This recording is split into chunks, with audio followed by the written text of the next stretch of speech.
महाराष्ट्रातील घडामोडींसाठी Maharashtra crime स्पॉटला like करा, सबस्क्राईब करा आणि बेल आयकॉनवर क्लिक करा. गोळीबार प्रकरणातील आमदार गणपत गायकवाड यांच्या केबल कार्यालयाची तोडफोड. कोळसेवाडी पोलिसांनी तोडफोड करणाऱ्या 6 जणांविरुद्ध केला गुन्हा दाखल. घटनेमुळे एकच खळबळ.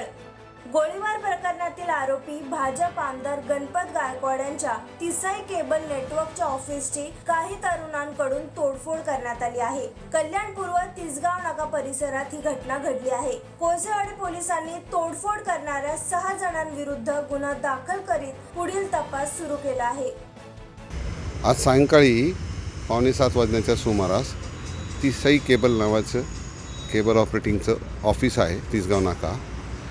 या ठिकाणी केबल ऑपरेटरच्या ऑफिसमध्ये काम करणाऱ्यांनी त्याची बाईक बाहेर उभी केली होती.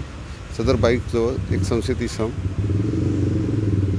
बाईकला चालू करण्याचा प्रयत्न करत होता. म्हणून तिसाई केबलमधील कामगार बाहेर येऊन त्याने त्याच्याकडे चौकशी केली असता त्याला राग आला आणि त्यावरून त्यांनी शिवीगाळ करून त्याला दमदाटी करायला लागला. तसेच त्यांच्यात वाद वाढत जाऊन नंतर सदरच्या इसमाने फोन करून इतर 3 ते 4 त्याच्या मित्रांना बोलवून येऊन सदर केबल ऑपरेटरच्या ऑफिसमध्ये घुसून त्याची तोडफोड करून तिथल्या कामगारांना मारहाण केली.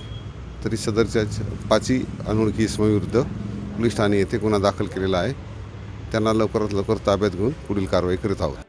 Bureau report, Maharashtra crime spot news, कल्याण.